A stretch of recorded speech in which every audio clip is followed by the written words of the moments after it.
dentro de um país como o Brasil, que em algum momento se investiu em projetos para o coletivo, para a cidade, para o público, né? Coisa que é rara hoje em dia. A gente continua com problemas que são, enfim, estruturais, né, nas cidades.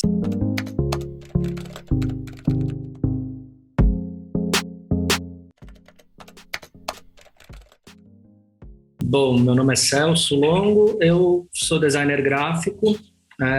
Na verdade, eu me formei em arquitetura na Faculdade de Arquitetura e Urbanismo aqui de São Paulo, da Universidade de São Paulo, e eu nunca trabalhei como arquiteto. Apesar de ter estudado arquitetura, eu desde o começo enveredei assim, para o território do design, da comunicação, do design gráfico, muito influenciado pelas aulas de um professor com quem eu ainda, enfim, mantenho contato, eu gosto muito, que é o Chico Mendy Mello. E ele abriu essa porta para mim, assim, de alguma forma. Eu nunca tinha pensado até estudar na FAO que alguém projetava um livro, que alguém projetava... Não sei o que eu pensava, assim, por mais que eu lesse, que eu tivesse contato, familiaridade com um livro, eu nunca tinha me ocorrido, assim, alguém desenha um livro, né? E aí lá eu comecei a pensar nessas coisas.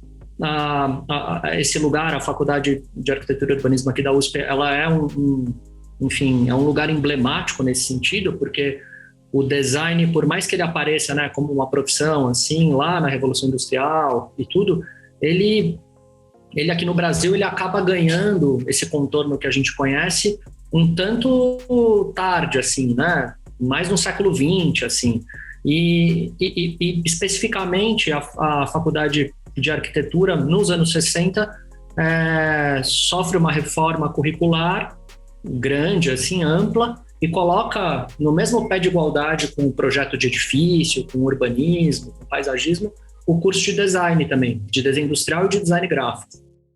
E isso acaba moldando, a partir de 1962, que é quando acontece essa reforma, acaba moldando um tanto a formação, principalmente do pessoal que vai trabalhar no mercado aqui de São Paulo, que alguns, né, migram da arquitetura, alguns tantos, na verdade, migram da arquitetura e vão para o design.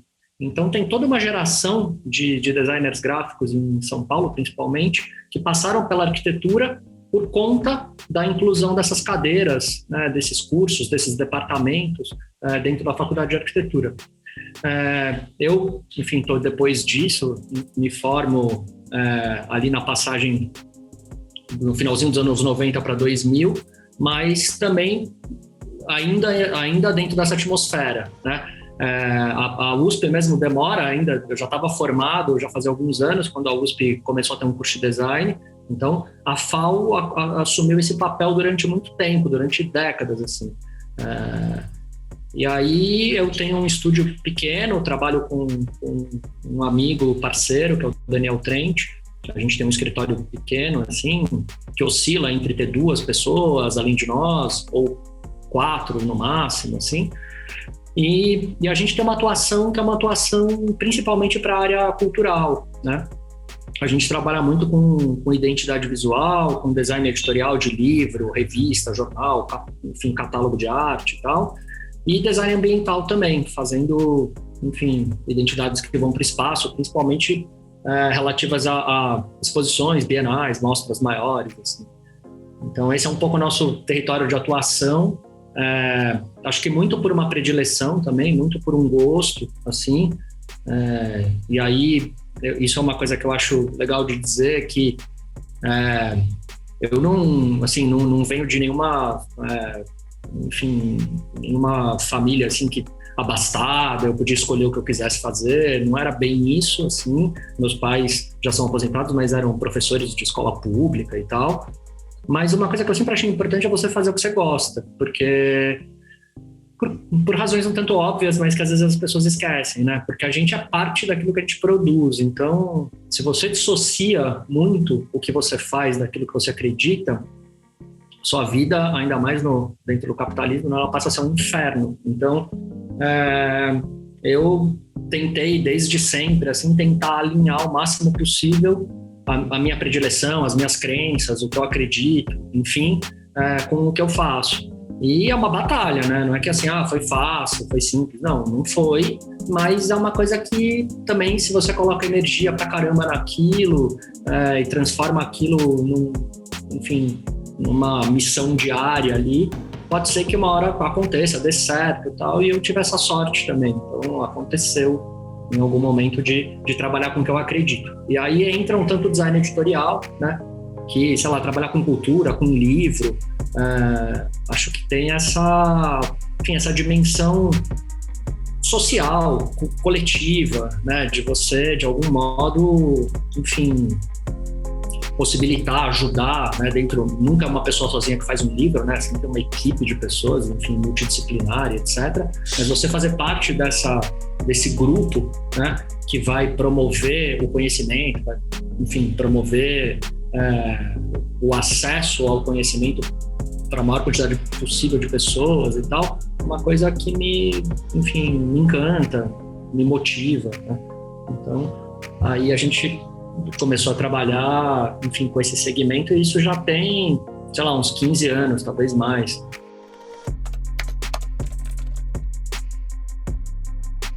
Eu pensei de cara em porque para mim foi um projeto que, justificando um pouco o que eu estava falando, né, desse envolvimento com o conteúdo, foi um projeto de um livro que nasceu de uma pesquisa que eu fiz dentro da FAO, mas daí já depois da graduação, quer dizer, foi um mestrado que eu resolvi fazer, e foi uma pesquisa que eu fiz sobre um escritório que eu trabalhei ali cerca de um ano e pouco, inclusive é onde a gente se conheceu, né, Alice?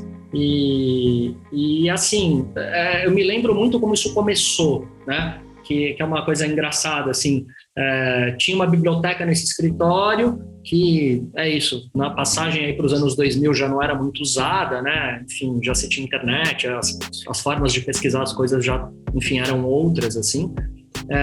E eu me lembro que, fuçando nessa biblioteca na hora do almoço, eu levava às vezes comida e ficava ali e tal, eu comecei a achar uns materiais assim que me chamaram a atenção, de projetos feitos, né, nos anos 60, 70 principalmente, que tinha uma cidade como assunto, assim, e não mais o que na época eu trabalhava lá, fazia lá, que era uma coisa mais voltada para o corporativo, para a identidade visual corporativa e tal. E esses projetos chamaram muito a minha atenção, né, por razões óbvias, assim, né, uma delas, você pensar dentro de um país como o Brasil, que em algum momento se investiu em projetos para o coletivo, para a cidade, para o público, né? Coisa que é rara hoje em dia. A gente continua com problemas que são, enfim, estruturais, né, na cidade. Sei lá, você chega no ponto de ônibus, você não sabe que ônibus passa ali, né? E hoje você ainda tem um aplicativo. Daí você tenta o aplicativo da SP Trans, ele é pior do que o que você encontra no ponto de ônibus. E daí tudo bem.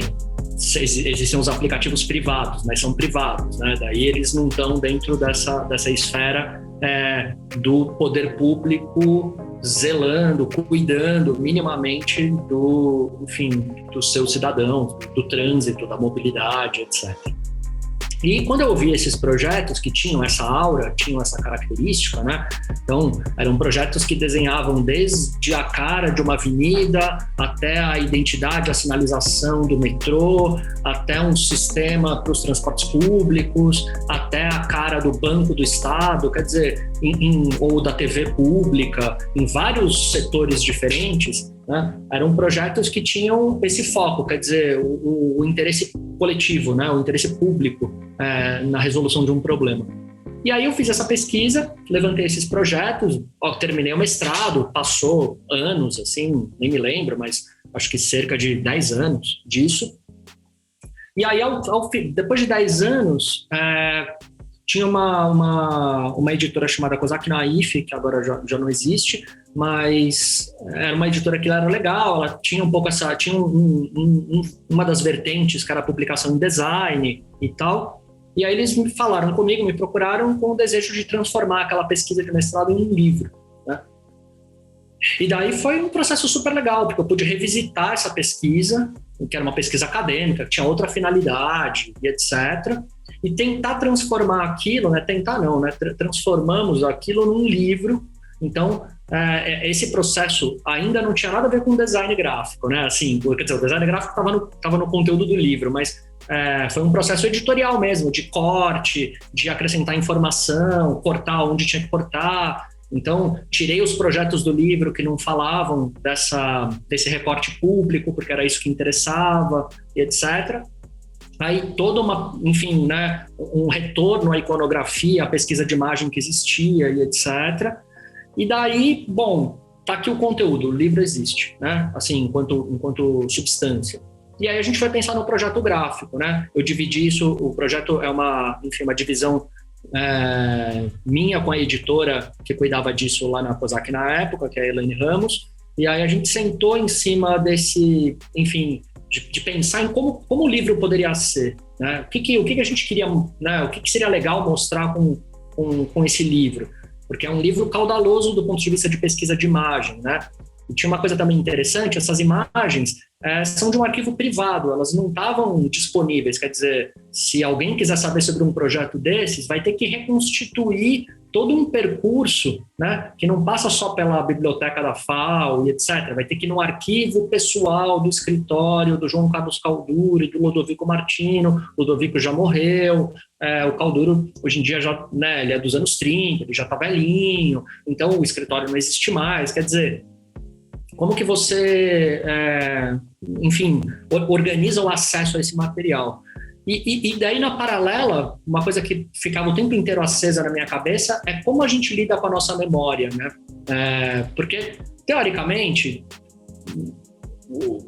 sei lá, se você construir um processo cognitivo ou um trabalho de projeto e aquilo teve essa relevância enfim, né, para a comunidade, etc., você de alguma forma preserva aquilo, né? E o que eu fui encontrando de imagem era uma coisa que, assim, estava amassado, estava rasgado, estava no fundo de um armário, estava desorganizado, quer dizer, teve todo um trabalho que eu fiz, assim, um tanto intuitivamente também, de ir juntando partes de um grande quebra-cabeça que estava muito, enfim, desmontado, assim.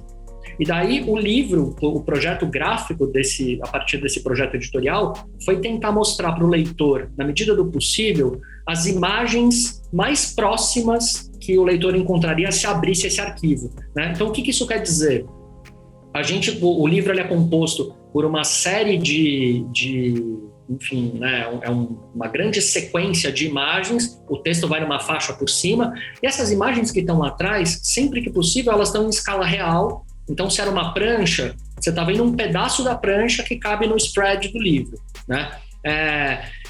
Foi feito um tratamento, claro, mas esse tratamento não tirou as marcas do tempo. Então, se é uma imagem dos anos 60 que o negativo tinha oxidado, estava daquele jeito, tinha perdido o cian, tinha ficado só o magenta, a gente preferiu manter desse jeito. E por aí foi, quer dizer, toda a construção do livro foi como se eu pudesse chegar para cada leitor e falar assim, senta aqui nessa biblioteca do escritório que eu vou te mostrar algumas imagens dos trabalhos, tal qual elas foram feitas, para você sentir o clima do que era fazer esses trabalhos. Naquela época não tinha computador, né? Era fazer esses trabalhos na mão, fazer esse trabalho no Pestap, recortar a letra, colar. Então, assim, entenda um pouco o contexto para você conseguir entender também esses trabalhos, né? Porque olhar para uma coisa que foi feita nos anos 60, né? Sem entender esse contexto, olhar com o olho de hoje, sei lá, fica difícil até de julgar, né?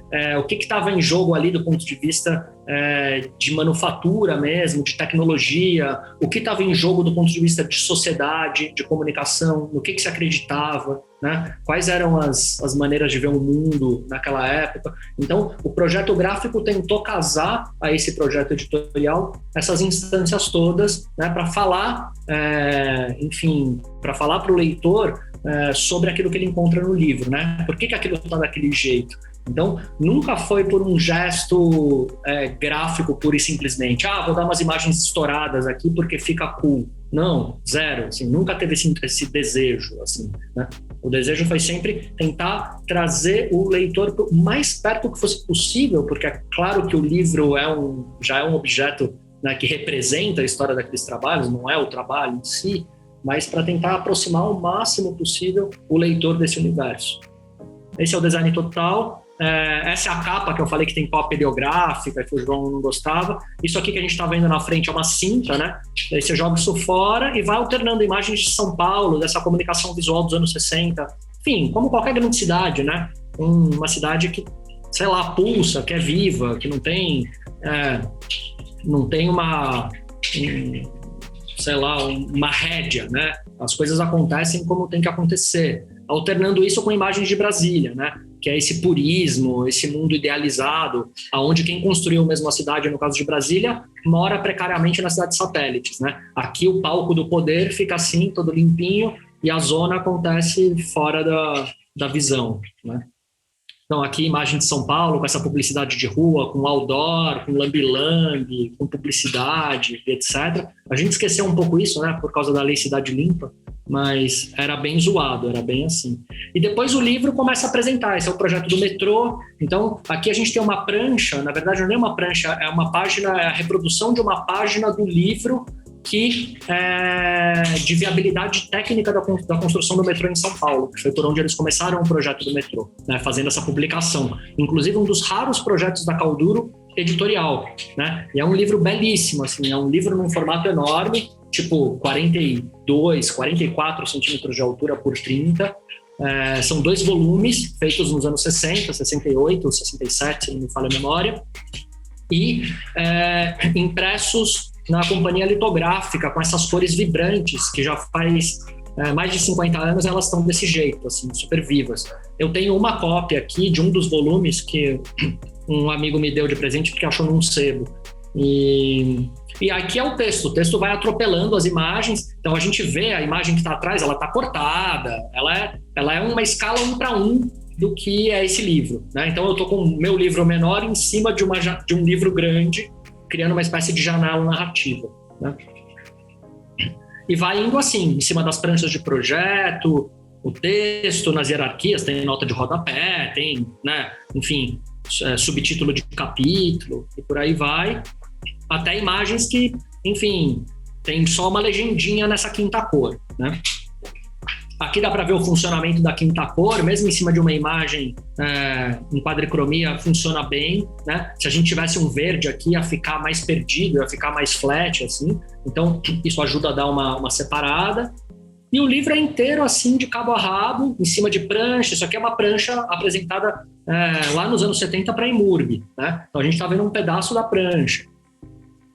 Aqui são fotos polaroides, tiradas em 75 da Avenida Paulista, construída, né? Então a gente está vendo a Polaroid do tamanho que tem uma Polaroid, sei lá, 11 por 9 centímetros. Então o que cabe aí nesse spread são essas 12 cortadas, é o que está aí, né?